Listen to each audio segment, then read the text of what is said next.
Can we have John chapter 8, verse 32?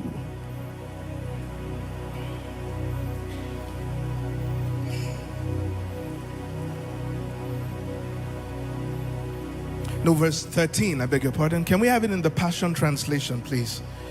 Just to reiterate what our dear brother, Pastor Isaac, was sharing when he mentioned that we are validators of the claims of Jesus. John 8, verse 13. In the Passion Translation.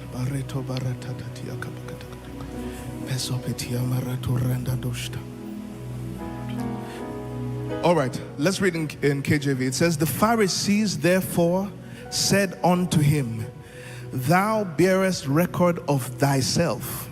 Thy record is not true. They were speaking to Jesus himself. He says, thou bearest record of thyself. And with all audacity, they said, Jesus, your record. Can we have it in the Passion Translation? Is it possible? Or amplified? I just want to reiterate something before we go into the testimonies. Just verse 13. Thank you. Your testimony is not valid and is worthless.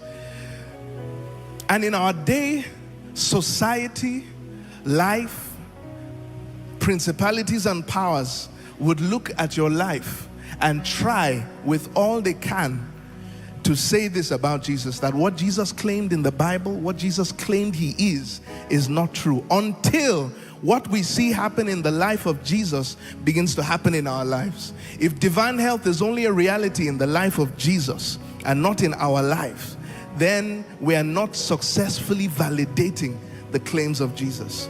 If we see the reality of favor, of open doors to nations, the reality of the supernatural, if it is only real in the life of Jesus and not in my life, not in my family, then we give them the strength, we give them the audacity to look at Jesus and say that your testimony is not true.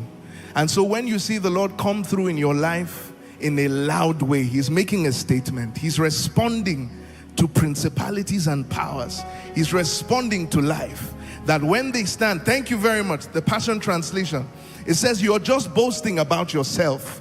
Since we only have your word on this, it makes your testimony invalid. But when they look upon my life and when they look upon your life and your family, they would be silenced in their mouth. They would not be able to say that Jesus, what you're saying is not true, because I've seen it in the life of David Dam. I've seen it in your life, that what Jesus said is true. And as we're about to hear testimonies tonight, you're not just listening to wonderful stories with a happy ending. You're listening to validators of the claims of Jesus. Do we believe that? It is our culture as a ministry to acknowledge the faithfulness, the mercy, the integrity of our God. And with testimonies shared, we give all glory.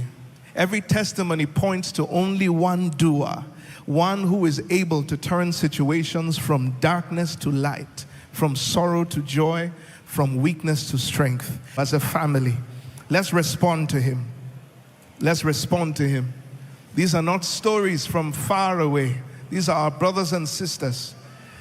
And see how the hand of God has turned sorrow into joy, turned confusion into testimonies.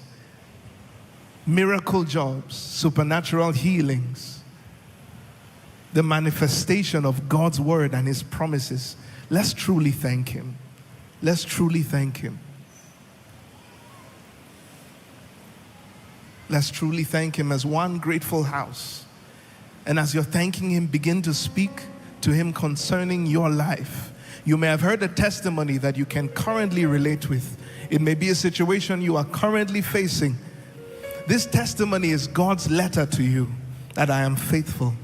And I know exactly what your situation is. I know exactly where it hurts. And if I can turn one person's situation around, I will turn yours as well. Please speak to him and say, Lord, I trust you.